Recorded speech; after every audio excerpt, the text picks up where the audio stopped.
the most amazing thing that I'm super proud of it, again, as someone that comes from the public policy world and everything, is the fact that we give the data to cities, and then the cities can make smart decisions about the public way. Welcome to 20-Minute Leaders. Just sit back, relax, and learn from the leaders of today. It's a journey. Each one is different, unique, inspiring. Let's get started. This episode is powered by J Ventures, a community-driven VC fund in Silicon Valley in partnership with Leumi Tech and sponsored by Hippo Insurance, Turing, Upwest Labs, and Hillel at Stanford. The micromobility revolution is here, and I had the unique pleasure of speaking with Yaniv Rivlin, arguably one of the people that have made this transformation not just in Israel and the world. Meet Yaniv Rivlin. Yaniv is Bird's general manager in Israel and a director in the global company. Bird is the last-mile electric vehicle sharing company dedicated to bringing affordable, environmentally friendly transportation solutions to communities across the world.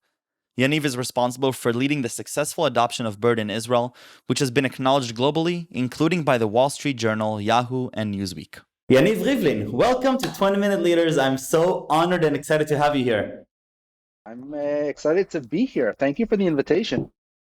No. You invited me because the only way that I got to this office was through riding one of your scooters. So I need to thank you because you actually are responsible for helping me get to the office pretty much on a daily basis over the last 6 months. And not just me, but most of my friends and most of the people that I see around this area that are just driving these beautiful scooters. It's a different world. I don't think anybody 10 years ago could even imagine that this is how the streets of Tel Aviv are going to look like. And I'm incredibly excited to finally pick the brain of one of the masterminds behind this incredible adoption in Tel Aviv. You're responsible for the successful launch here with some exciting news that by the time this airs, they will already be all over the news. We won't say them anyways, but in any case, Yaniv, before we even talk about this awesome thing you're doing, take me back a little bit, and we'll start with Bolivia, just because I have a feeling it's a great story.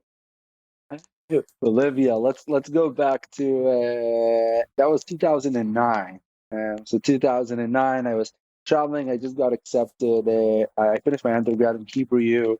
I just got accepted into an amazing program called Sauvé Scholars in Montreal. It's 12 young leaders from around the world come live in a mansion for a year, work on a year for reflection. Everybody worked on a project to change the world for a better place, and super incredible, together with McGill University and others. It was really incredible. And before that, I had a few months of gap, so I was going to travel with a dear friend, with Tomer, that was the Sauvé the year before. We met up in Peru. We had a great time the first month. We were traveling around Peru, going for hikes, treks, everything, and had a great month or so. And then our next destination was Bolivia, and I didn't feel 100%, and I hopped on the plane and coughed around everybody that was around me. And then I landed, and I was still coughing, and I arrived to like the immigration counter, and then I continued to cough, and then they went aside to talk. I guess someone To huddle. exactly, to huddle a little bit. I was like, so I felt I didn't feel that well, so I wasn't really in that mindset. And then they came to me, okay, listen, here's the ambulance. You're getting on it, and you're going together. Tomer came with me, such a great friend, and we took a 30-minute drive in La Paz. Arrived to a place. Suddenly, I have Free tour. free tour. Exactly. What can I ask for more? Suddenly, I have like 20 cameras in front of me, like press, like talking to me, asking me like, "How are you feeling?" And I'm like, "Feel like crap." And Tomo's with me. At least he speaks some Spanish. So they put me in a confinement for whatever it is, the time. The consul general in Bolivia gives me a call. Yaniv, how are you doing? We heard, we were informed. Apparently, So the day after, I was on the front page news of the Bolivian newspaper. No. Apparently, they thought it's good because we're in COVID era, so people will actually understand this. Apparently, they thought that I was the first case of swine flu No way. in Bolivia, and I was basically put in confinement for 2 weeks. I wasn't allowed to leave my room. And after 2 weeks, the only place they let me go from there was to the Ritz Carlton because that was the only place that like had a doctor right next to me. So I had to, I'm all like a mochilero, like being there, like stayed before in like hostels, and suddenly I need to stay and like after confinement, like a 5-star hotel. And needless to say, that Tome really enjoyed it, but it was an amazing story. And 11 years after, here we are in the world of COVID and social networks and everything. I can't believe this story. It's just incredible, and obviously, and everybody can resonate with what you're saying. But back then, I'm sure that it was a little bit of a different experience where pretty much nobody in the world, practically speaking, was going through that. So and that's just awesome. Yaniv, you do so much from Hebrew University to Singularity, and you have a few incredible positions also with the Schusterman Foundation. But now you are responsible for the amazing launch of Bird and the deployment of Bird in Israel. And with all of its challenges, with the most frontal one that I can think of, obviously, yes, there's logistics and you learn economics, and that's all good and fun. But you're literally changing the way people interact with their city. That's pretty an incredible feat. You are redesigning the way people get from point A to point B, both on a macro level, but also on a micro level. This last mile idea that has never been, solved. And we thought it would take so long, but I'm able to get pretty much anywhere in my city now because of this. Can you tell me a little bit about why you joined Bird and how do you view this big challenge? What is it that excites you about this challenge?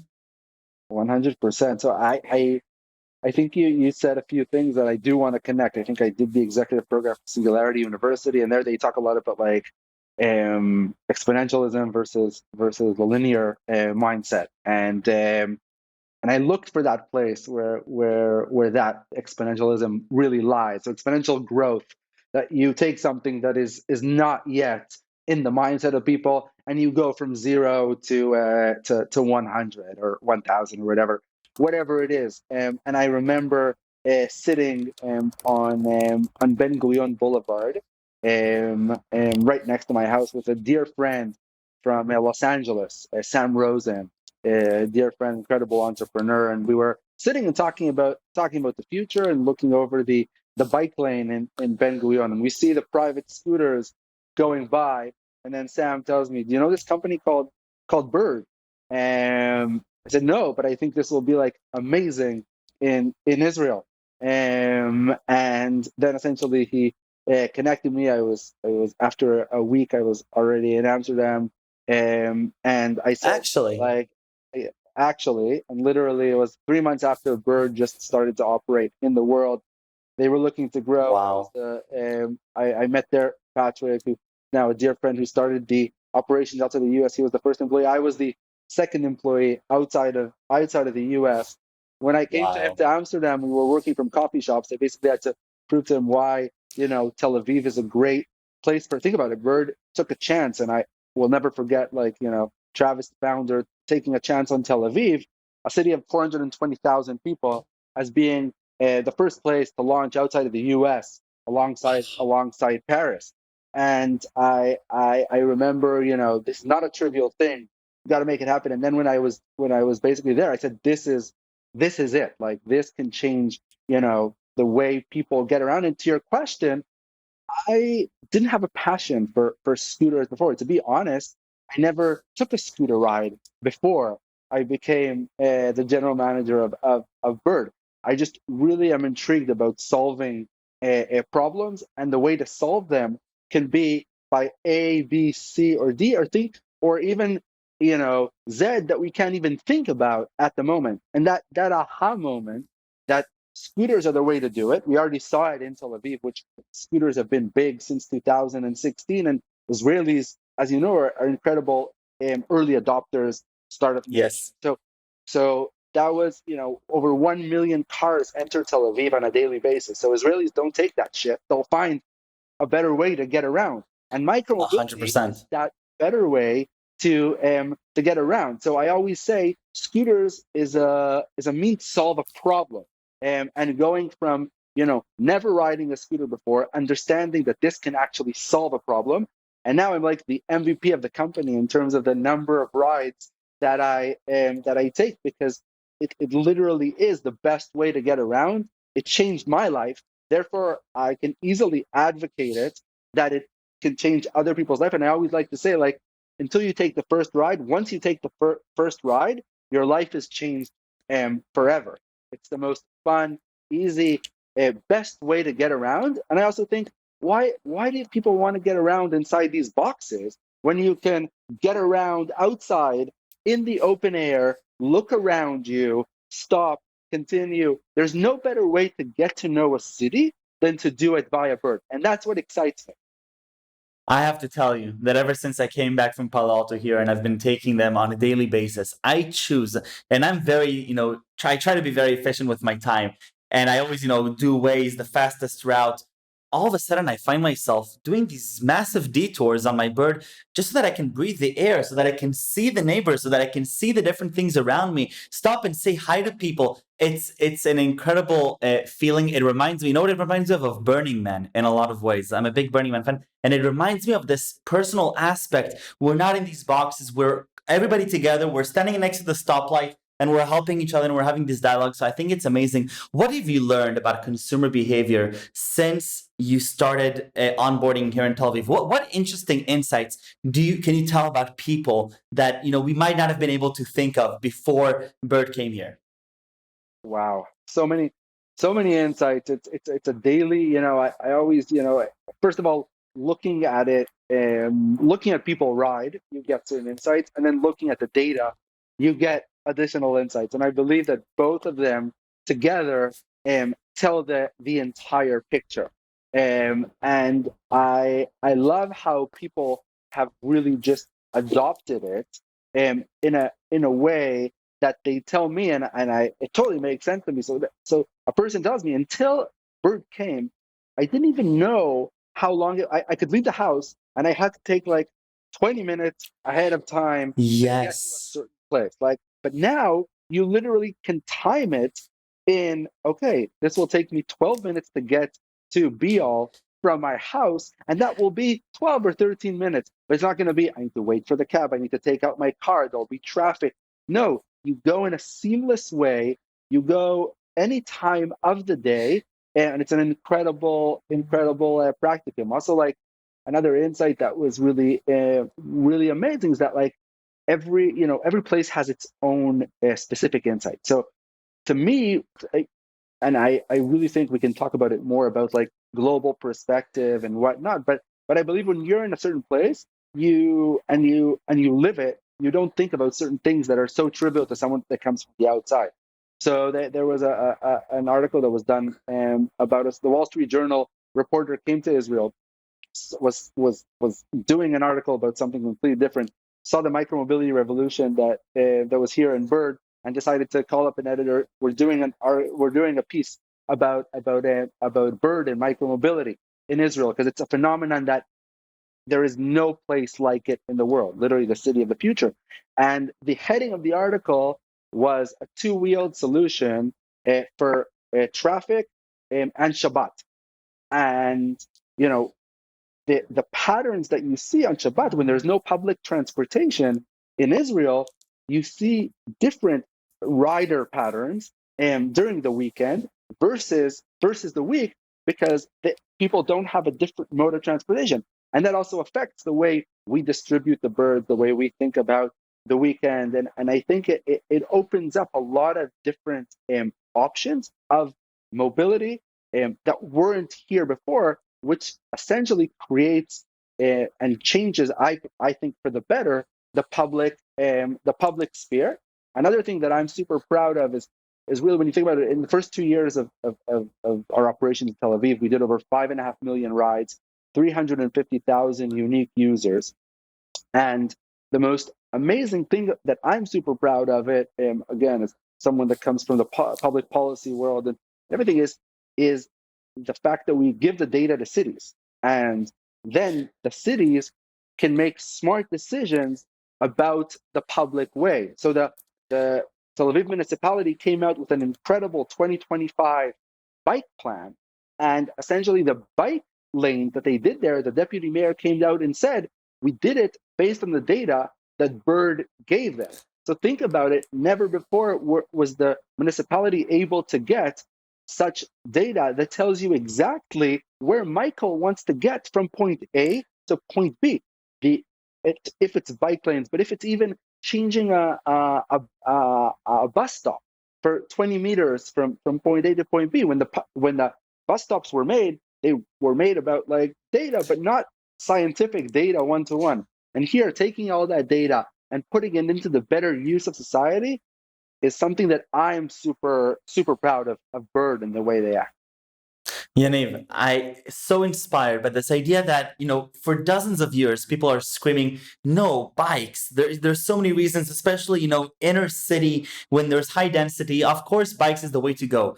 And then you come here and you say, you know what? We don't need regulations. We don't need the municipality. We see consumer shifts before our eyes. You're sitting in Ben Gurion, Avenue, and you're watching consumers starting to adopt this thing that is ultra expensive. It's a hassle to take up the stairs every day. Why? And then there's this connection. Well, there's this whole micromobility revolution that this is a perfect fit for. You run this micro experiment, which turns into this global phenomena, bringing Israel to the forefront of the Wall Street Journal on that end, and then having the municipality say, oh, you proved to us you're onto something. We now we're buying into it, and we're customers of your data and making smart decisions. That's exactly what I love about innovation. This is, exactly what excites me about it, and I can't imagine a better case study to be learned than showing how you're aligning different incentives. These are incentives that couldn't be aligned otherwise. It would be extremely, extremely difficult. Yaniv, what excites you now? So now we're in 2021.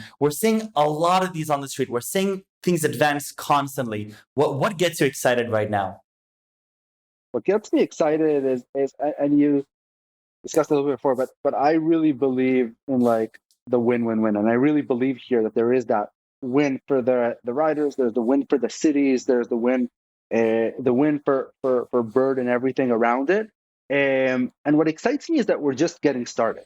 So that win-win-win is already here. But if you think about it, really, in the history of the world, Bird started shared e-scooters. There was nothing before that. Started it a little over 3 years ago. So when you That's it.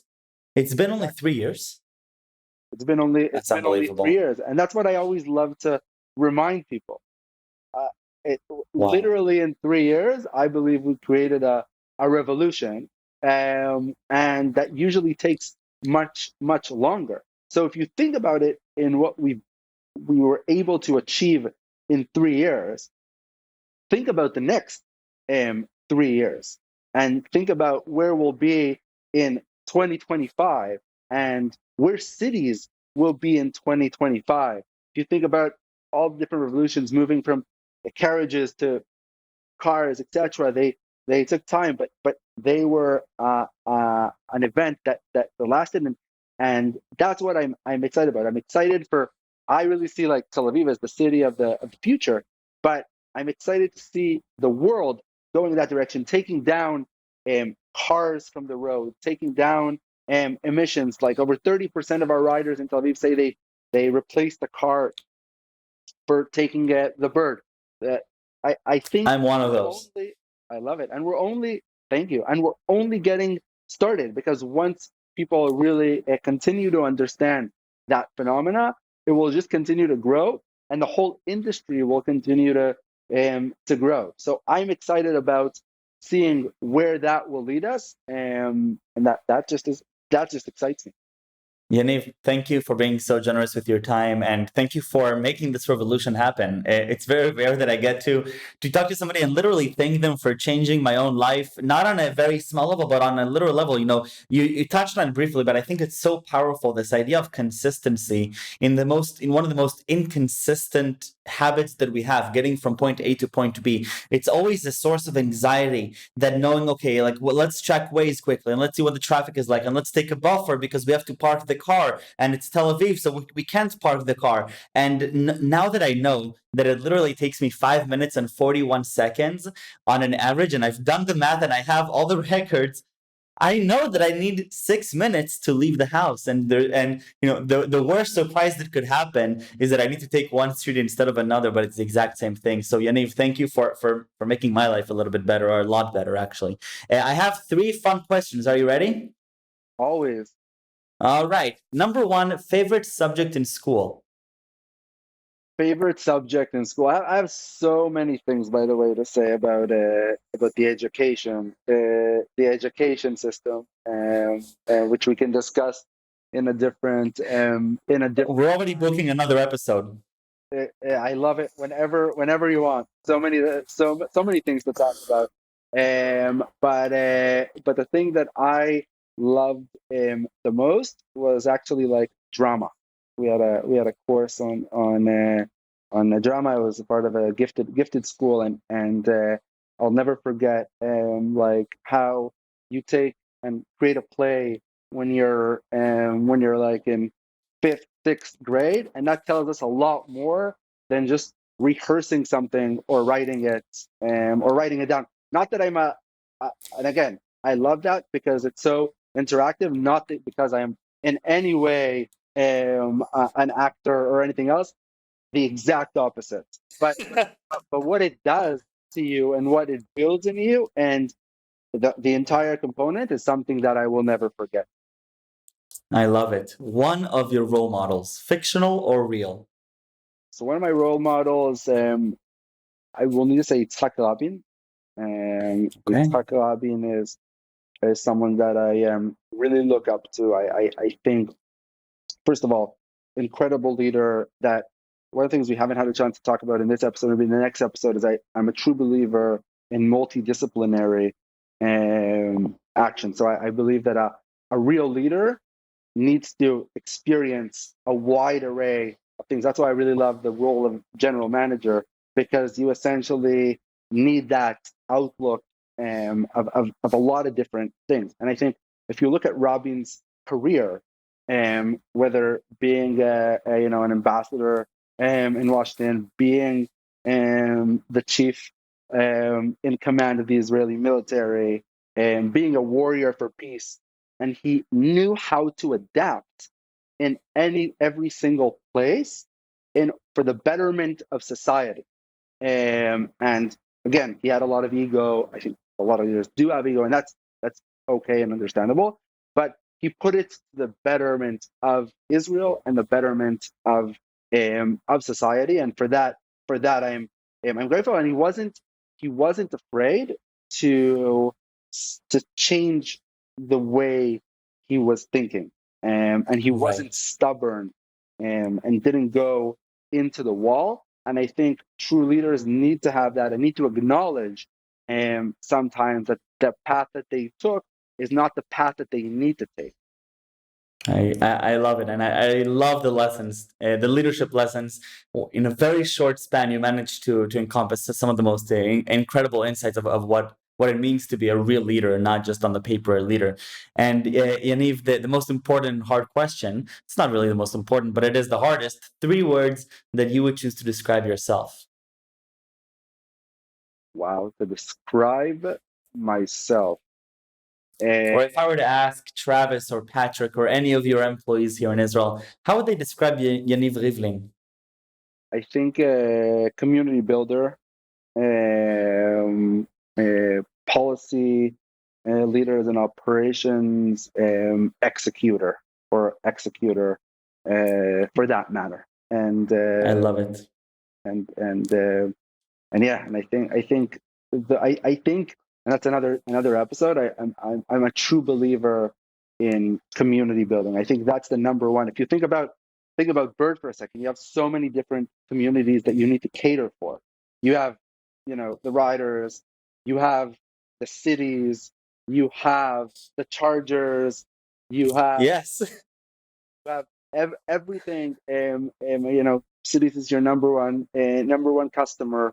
You always need to make sure that everything works in the right synergies, and that you execute to the best of your ability, because people tend to forget that this role, it's not only putting the birds out.